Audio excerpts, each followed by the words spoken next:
o que vem a ser isso? Tá? A entropia molar padrão de formação, a gente escreve assim, tá? De uma substância é a mudança de entalpia para a reação em que um mol de substância em estado especificado, né, é formado a partir dos seus elementos em seu estado padrão. Tá? Nós vamos ver isso aí com detalhe para entender melhor esse enunciado aqui. Por convenção, né, esse ΔH de formação padrão para qualquer elemento em seu estado padrão é zero. Tem uma tabela no slide seguinte também que fica fácil de entender isso. Só para a gente ter uma ideia aqui, vamos pegar aqui um exemplo, uma reação entre H2 gasoso e BR2 líquido, gerando HBr gasoso. Tá? A entalpia molar padrão dessa reação, tá, é menos 72,8 kJ por mol. Tá? Por que aqui é reação e não formação? Porque, na verdade, entalpia molar padrão de formação, tá, é para 1 mol da substância. Tá? Se eu quiser saber a entalpia molar padrão de formação dessa substância aqui, eu tenho que medir para 1 mol. Então, eu tenho que trazer todos esses carinhos aqui, né, dividir tudo por 2. Né? Então, para essa nova reação aqui, a entalpia molar de reação, né, padrão de reação seria dividido por 2, 36,4, que na verdade, como é 1 mol, eu tenho a entalpia molar padrão de formação da minha substância HBr no estado gasoso. Tá bem? Aqui nós temos uma tabela dessas entalpias padrão, molar padrão de formação. Notem que o que está falando aqui, ó, por convenção, o ΔH de formação padrão para qualquer elemento em seu estado padrão é zero. É isso que está dizendo aqui, ó, tá? O BR2, o bromo no estado líquido, né, que é o mais estável, é zero. Tá? O carbono no estado grafite é zero. Caso vocês não saibam, né, o grafite é mais estável que o diamante. Ou seja, o diamante um dia vai virar grafite, tá bom? Ó, o Cl2, zero. H2, zero. Tá? Então é isso que está querendo dizer. Essa tabela aqui, a gente pode consultar ela para fazer nossos cálculos. Então vamos fazer um cálculo aqui para fixar essa informação. Exemplo 6. A entalpia padrão de formação do etanol, que tem C2H5OH líquido, é de menos 277, não é ponto, kJ por mol. Tá? Escreva a equação termoquímica dessa reação que possui uma entalpia molar padrão de formação de menos 277,7 kJ por mol. Então, eu estou pedindo a entalpia de formação desse sujeito aqui, né, do etanol. Então, primeiro nós vamos ter que ver quem é que forma, né, quem são os elementos que formam ele. Nós temos carbono, hidrogênio e oxigênio. O carbono vai vir daqui, nosso grafite. O hidrogênio vai vir desse carinha aqui, tá? Pode dizer que eu estou pegando tudo no estado padrão zero. E o meu oxigênio, desse oxigênio aqui, estado padrão. Então, esses 3 elementos reagindo vai me formar o etanol. Tá? Então, vamos escrever isso. O que eu preciso? Primeiro eu tenho carbono, hidrogênio e oxigênio, né? O carbono aqui eu tenho do grafite, o hidrogênio do meu gás H2 e o oxigênio do meu gás O2, que gerou o meu etanol. Eu tenho que balancear essa equação, tá? Primeiro eu tenho que balancear ela. Depois, para aí, eu tenho que escrever a minha equação termoquímica. Como? Colocando o meu ΔH aqui, tá? Informação. Que faltou o F e o padrão zerinho aqui, tá? Então, eu tenho que balancear. O que eu tenho aqui? Eu tenho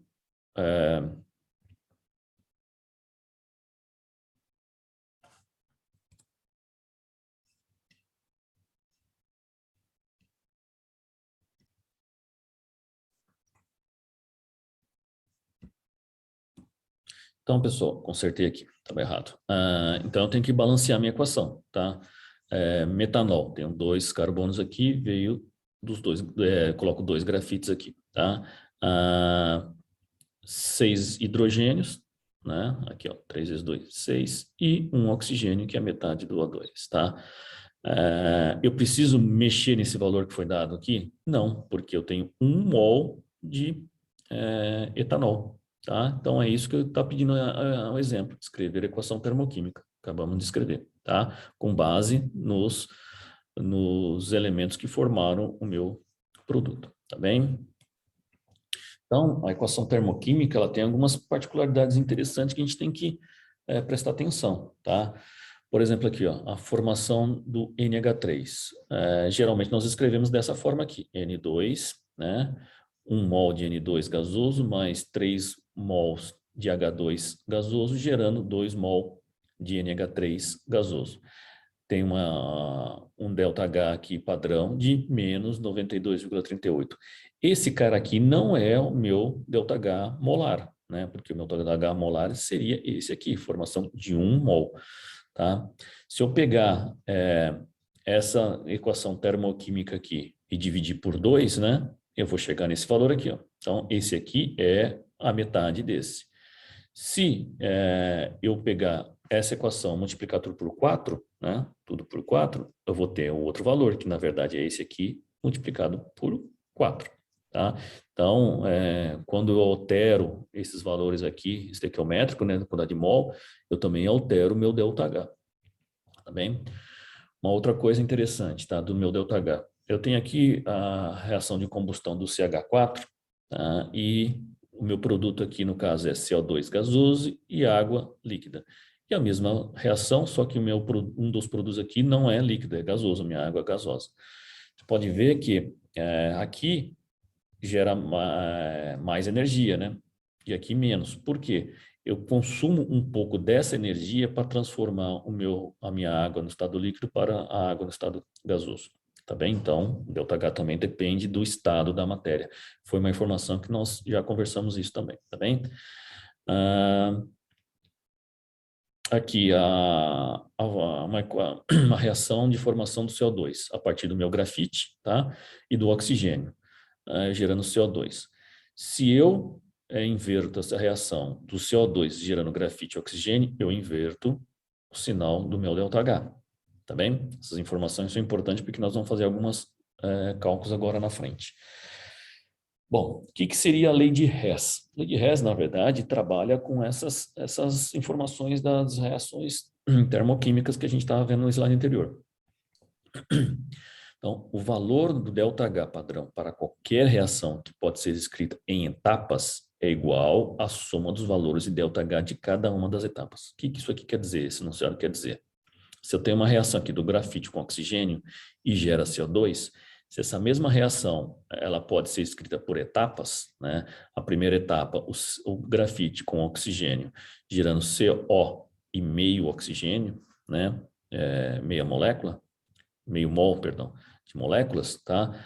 E depois gerando CO2, né? Esse aqui gerando, reagindo com esse gerando CO2, na verdade eu tenho uma reação aqui que pode ser escrita de forma direta e uma forma em 2 etapas. O que a lei de Hess fala? Que quando eu posso escrever isso em etapas, o meu ΔH de formação final é a somatória dos ΔHs parciais. Tá? Então, se eu pegar aqui que eu tenho 110 kJ mais 283 kJ, se eu somar esses dois aqui, vai me dar o 393, que é o da reação de uma etapa só. Tá bem? Então, isso é o que diz a lei de Hess. Então, o que a gente pode tirar dessa informação? Pega o mesmo exemplo ali do meu grafite, com oxigênio e CO2. Se eu não souber essa informação aqui, ó, se eu não souber essa informação aqui, o que eu posso fazer? Eu posso pegar essa minha reação, tá? E essa outra, e o que eu faço? Inverto essa reação aqui. Por quê?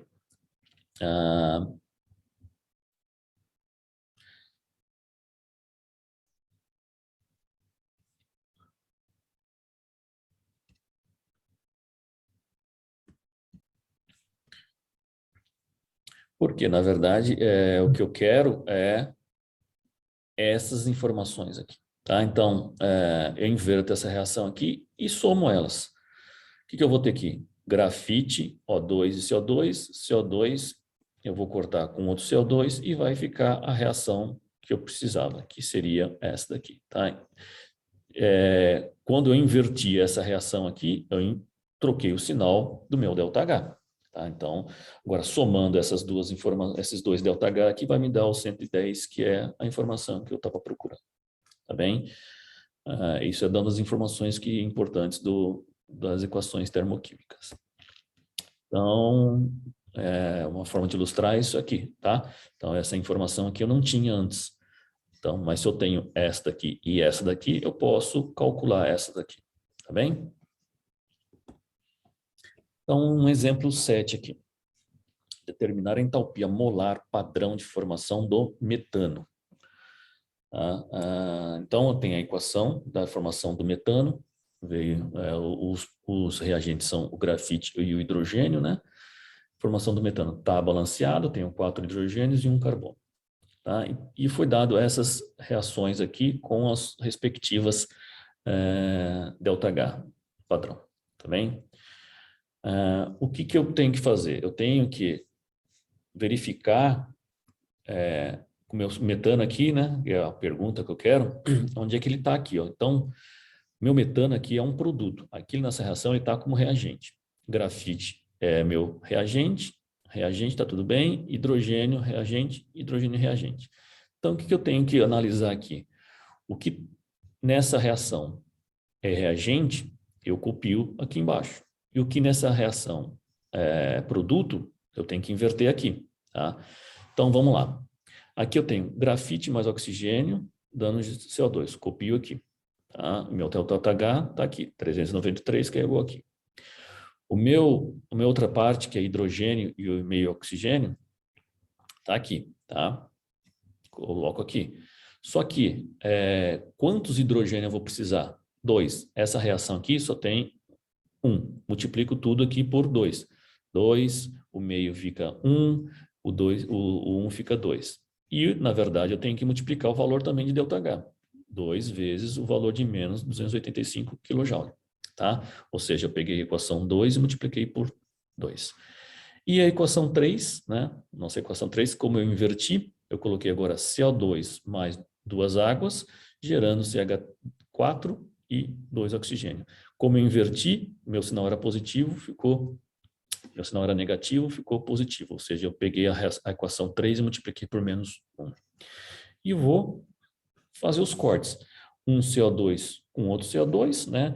Eu só posso cortar o que está em lados opostos da seta, né, pessoal? Então, isso vocês também já viram em Química 1. CO2 com CO2, um oxigênio com outro oxigênio do outro lado, outro oxigênio com outro oxigênio do outro lado e uma água, aliás, 2 águas com 2 águas. O que sobrou? A minha reação de interesse, tá? E qual é o ΔH padrão molar de formação do metano? Fazer as contas aqui, tá? Então, o que eu tenho?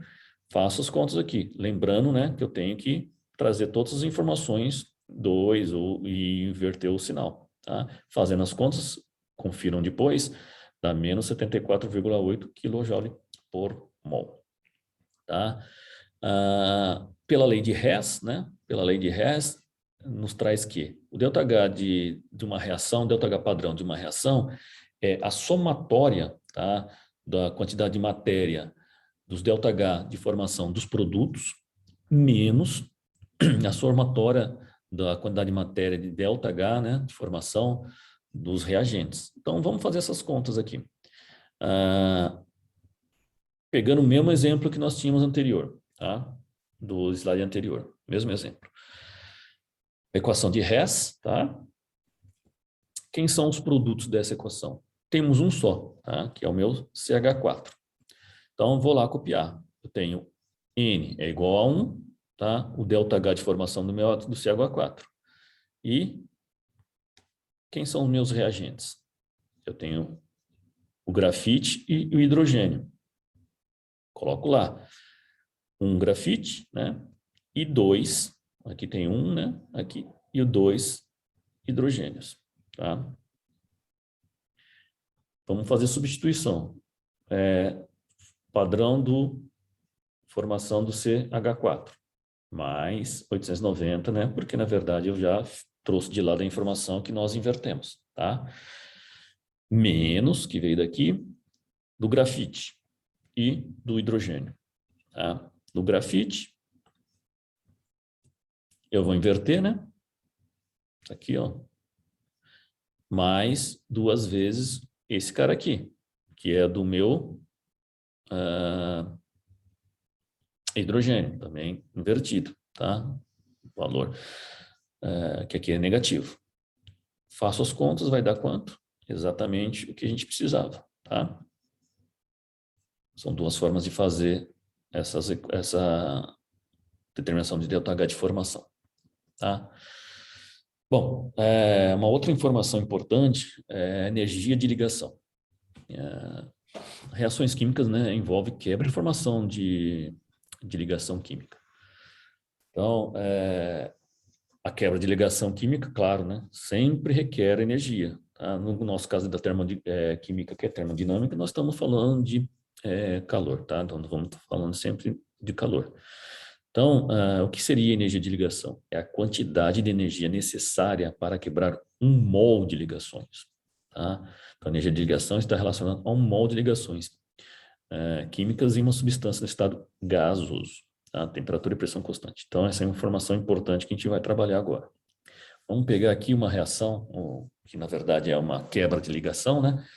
Da minha molécula de H2 no estado gasoso. Tá? Eu tenho 1 mol no estado gasoso, gerando 2 mol de hidrogênio atômico, né? Hidrogênio molecular, hidrogênio atômico elementar. Então, essa reação, né, que a gente pode chamar de uma reação, a entalpia dela, o ΔH padrão dessa reação, ou seja, da ligação HH, é mais 436 kJ por mol de ligações, tá? Mol de ligações HH, tá? Então, como eu preciso consumir essa energia, né? Na verdade, ela é um dos meus reagentes. Eu posso escrever dessa forma, colocando a energia na condição de reagente para gerar o produto, tá bem? Essa tabela traz várias energias de ligação, de ligações simples, tá? Por exemplo, hidrogênio com o... Só um minutinho, pessoal.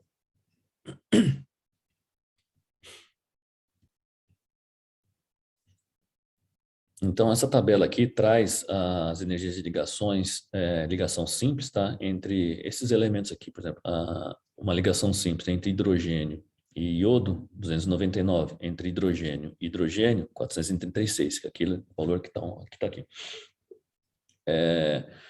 Aqui são todas ligações simples, tá? E é um valor que pode variar um pouco, dependendo da molécula em que entre essa ligação ocorre, tá? E aqui é uma outra tabela com a comparação entre as ligações, tá? Simples e dupla e tripla. Observem que, né, tem uma diferença considerável aqui. E ainda, não significa que uma ligação dupla é 2 vezes a ligação simples. E uma ligação tripla seria 3 vezes uma ligação simples. Isso não é a verdade, né? Tanto que aqui é uma ligação sigma, aqui é uma sigma pi, e aqui são 2 pis e uma sigma, tá? Então, isso é um valor aí para cálculo, tá? Lembrando que alguns valores alteram dependendo da onde essa ligação se encontra em que molécula, tá bem? Um caso especial da lei de Hess que a gente utiliza a energia de ligação, tá? É bem parecido com a lei de Hess que a gente já abordou aqui. Só que aqui nós estamos colocando energia de ligação e não ΔH. Esse exemplo aqui da reação entre o H2 e o BR2, tá, gerando HBr, é uma forma de exemplificar essa lei de Hess em fase gasosa, tá? Fase gasosa. Então, o que eu tenho aqui? Eu tenho H2 e BR2 que vão reagir. A primeira etapa aqui é a quebra da ligação HH, tá? Então, eu vou precisar de 436 kJ, tá? Porque é uma ligação HH que vai ser rompida. tá? Eu preciso dessa energia. Então, vai formar 2 elementos de hidrogênio. A próxima etapa é quebrar uma ligação de um mol de moléculas, né, de Br2, que 193. Tudo isso aqui está naquela tabela que eu acabei de mostrar para vocês. Então, agora eu tenho os meus elementos aqui e vão reagir para formar 2 moléculas, né, ou 2 mols de moléculas de HBr. Então, se vocês vão procurar dar uma olhada naquela tabela, aqui um mol dessa ligação e mais um mol, isso aqui na verdade é 2 vezes cada um dele aqui, né? Então eu tenho um mol aqui dá 2, vai dar, se vocês pegarem na tabela, multiplica por 2, vocês vão chegar nesse valor aqui, tá? Então é uma forma de utilizar as energias de ligação para, utilizando a lei de Hess para fazer os cálculos de ΔH, tá bem? Bom, vamos lá. Exemplo 8. Calcule o calor de reação nessa temperatura, 298 Kelvin, para essa reação aqui. Tá? Então, utilizando a lei de Hess, né? A energia de ligação dos reagentes menos a somatória da energia de ligação dos produtos. Então, o que nós temos aqui? Quem são meus reagentes? Eu tenho N3, né? É uma tripla ligação, né? Lembrando lá da distribuição de Lewis, que vocês viram em Química Geral 1. E eu tenho 3 H2, 3 mols de molécula, né? Ou 3 aqui. Então, eu tenho que colocar o número 3 aqui, que eu tenho 3HH. E quem são os meus produtos? Tá? Eu tenho que energia de ligação 6NH. Por que 6, pessoal? Porque, na verdade, aqui eu tenho 2 NH3. Um NH3 tem 1, 2, 3 ligações NH. Se cada NH3 tem 3 ligações NH, 2 vão ter 6 ligações NH. Tá bem? Então, utilizando a tabela lá, né, que já foi apresentada aqui, qual é a energia de ligação para quebrar essa ligação N-tripla-N? Vou precisar de 945 kJ por mol, tá? Aí eu preciso pegar na tabela o HH e o NH que está na outra tabela, tá? Então, hidrogênio ligado com hidrogênio dá 436, mas eu tenho que multiplicar aqui por 3. E meu hidrogênio ligado ao nitrogênio ligado ao oxigênio, perdão, hidrogênio ligado ao nitrogênio dá 391, só que eu tenho que multiplicar por 6, tá? Então, fazendo as contas, eu vou ter que, meu ΔH desta reação, não é molar, né? Porque aqui eu tenho 2, vai dar 93 kJ por mol, tá bem? Outra informação que a gente está trabalhando, né, é do trabalho. Calor nós estamos trabalhando até agora e a informação nova é trabalho. Então, a quantidade de calor absorvida ou liberada em uma reação química, né, é chamada de calor de reação. É o que a gente vem falando até agora. Tá? Então, o calor de reação a gente mede através da variação de temperatura, né? Então, como que a gente verifica? A gente mede a variação de temperatura. Como? Usando um equipamento chamado calorímetro, tá? E essa técnica de medir chama calorimetria. Então, através de uma técnica chamada calorimetria, eu utilizo um calorímetro para calcular o meu calor de reação, através da variação de temperatura de uma reação, tá bem?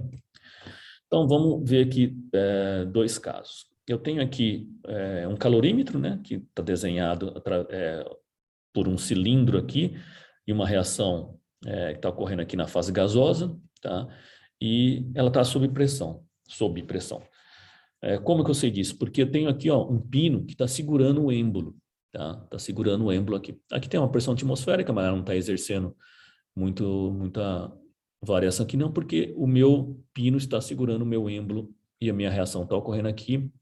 Ou seja, essa reação que está acontecendo aqui, ela está a um volume constante. O calor desse meu calorímetro aqui, que eu estou medindo, a variação de temperatura aqui, está no mesmo volume. Eu não estou deixando que isso aqui haja variação aqui, tá? Então, é meu calor medido a volume constante. Aqui, nesse outro caso, eu tirei o pino e estou deixando a reação ocorrer e expandir, né, para que a pressão interna seja constante. Tá? Então, ela está indo a pressão constante. Esse meu calor é medido, né, a variação de temperatura aqui é medido a pressão constante. Tá bem? Então, vamos entender um pouco mais isso aí. Quando a energia interna de um sistema se altera por transferência de energia em forma de calor, a minha variação de energia é igual ao meu calor. E vocês já viram, né, que o sinal de mais e menos significa que quando é sinal de mais, a energia entra no sistema. Tá? Isso é o fluxo de energia. É o sinal aqui. E o sinal, quando é negativo, o fluxo de energia significa que sai do sistema. Um outro exemplo para a gente fortalecer essa ideia. Exemplo 9. Uma reação química em fase gasosa ocorre dentro de um calorímetro, né, que é aquele sisteminha que eu acabei de mostrar, tá? E que tem capacidade calorífica de 8,101 kJ por mol. Observem vocês, pessoal, capacidade calorífica de quem? Do calorímetro e não da reação química. Tá? Então, aqui eu fiz dois experimentos. O primeiro experimento, chamado experimento A, né, do pistão bloqueado, eu medi a variação de temperatura, inicial 24 e final 28,91. E quando o meu pistão é livre, que eu tenho a pressão constante, aqui é o volume constante, aqui é a pressão constante, a minha temperatura variou de 27,32 para 31,54. Então, primeiro vamos calcular o meu calor com o volume constante, que é o meu primeiro exemplo, tá? Pistão bloqueado, volume constante. Então, QV é a capacidade calorífica vezes o ΔT. Capacidade calorífica foi dado, variação de temperatura foi dado. Tá? Então, cheguei no valor de 39, kJ. Mas o que é isso aqui, pessoal? Isso aqui é do calor do calorímetro. Tá? Se o fluxo de energia vai de um lugar para outro, da onde que veio essa energia aqui? Veio da reação. Se esse cara aqui, como está escrito aqui, ó, entra no sistema, saiu de algum lugar. Da onde que saiu? Da reação. Tá? Então, o calor liberado pela reação é menos 39 kJ. Tá bem? É uma coisa importante. Por isso que eu enfatizei que isso aqui é a capacidade calorífica do calorímetro. Vamos calcular nosso calor a pressão constante, que é o nosso experimento 2. Faremos a mesma coisa, tá? Só que agora o meu ΔT é diferente. Então, eu cheguei num outro valor, 34,2 de quem? Do calorímetro. Tá? Se esse aqui do calorímetro da reação é sinal negativo. Isso é importante, pessoal, para quê? Para a gente saber o trabalho. Que trabalho foi esse? O trabalho que foi exercido para levantar o pistão do cilindro. Tá? Então, se o sistema se expande, né, que é aquele caso 2, contra a pressão atmosférica, ele está realizando trabalho. Então, dá para a gente medir o trabalho que ocorreu no sistema, né, quando expandiu. O trabalho realizado para expandir o sistema contra a pressão atmosférica é igual à quantidade de calor perdida no caso da pressão constante. Então, vamos lá. Ou seja, meu trabalho aqui vai ser a diferença entre o meu calor a volume constante e o meu calor a pressão constante. Faço as contas aqui, né? Vou chegar num valor de 5,6 kJ, que na verdade é o meu trabalho, né? Como é negativo, ele é um trabalho de expansão. Tá bem? Então aqui, que isso traz de informação para a gente, tá? No nosso ambiente aqui. O sinal negativo, né? Em uma transferência de energia, o sistema perde energia. Quando o meu trabalho tem um sinal negativo, o sistema perde energia e as vizinhanças ganham. Ou seja, né? É um trabalho de expansão. Se o meu trabalho tem um valor positivo, o sistema ganha energia e as vizinhanças perdem. Então, o meu sistema é um sistema de compressão. Quando o meu calor, né, meu Q é negativo, o sistema perde energia e as vizinhanças ganham. Isso é uma reação exotérmica, tá? Que a gente vem falando aí. E quando o meu calor é positivo, a minha reação é endotérmica, porque o meu sistema ganha energia e as vizinhanças perdem, tá? Nesses dois casos aqui, tá? Causa uma diminuição da energia interna e nesses dois casos aqui causa um aumento da energia interna, tá? Então, a variação de energia, na verdade, o que é? Meu trabalho mais o meu calor. Lembrando, né, que aqui eu posso ter trabalho positivo ou negativo, calor positivo ou negativo. Então, a minha variação de energia vai ser analisar esses valores aqui, se forem positivos ou negativos, e fazer a soma, né, e ver qual que é a variação de energia do meu sistema, tá bem? Então, resumindo, né, pessoal, tá aqui o meu sistema, trabalho fazendo compressão, trabalho fazendo expansão, calor, sistema endotérmico e calor, sistema exotérmico.